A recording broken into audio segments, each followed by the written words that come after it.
Night 2 மணிக்கு சாராயம் குடிச்சதுனால வயிறு வலிக்குது, குடல் பெரட்டுது, தலையை பெரட்டுது. என்ன சொல்றேன்னு தெரியல. கண்ணு கேட்கல, காது கேட்கலன்னு சொன்னுச்சு. கொஞ்ச நேரம் கழிச்சு ஹாஸ்பிட்டல் உடனே செத்துட்டேன்னு சொன்னாங்க. சாராயம் குடிச்சுதான் என் புருஷன் செத்து. மற்றபடி எதுவுமே இல்லை, சாராயம் குடிச்சுதான்.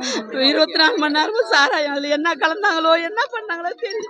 என் புருஷனுக்கு வேற எந்த இதுவுமே கிடையாது. 2 மணிக்குல இருந்து வயிற்று பெரட்டுது, கொலையை பெரட்டுது, கண்ணு வலிக்குது. கண்ணே எனக்கு தெரியல, காதே எனக்கு கேட்கல அப்படின்னு தான் சொல்லிச்சு. கடைசியில பார்த்தா நாங்க நல்லாதான் இருக்குதுன்னு நினைச்சோம். அது சஞ்சீவ் ஹாஸ்பிட்டல் கொண்டு போனோடனே அவர் எப்பயே இறந்துட்டாருன்னு சொல்றாங்க. என் புருஷனுக்கு சாராயம் குடிச்சு என்ன மாரி யாருக்குமே இது மாரி ஆகக்கூடாது. எந்த பொண்ணும் பாதிக்கப்படக்கூடாது. இதுவே என்னோட கடைசியா இருக்கட்டும். எந்த பிள்ளைகளும் இது மாரி அனாதி ஆகக்கூடாது.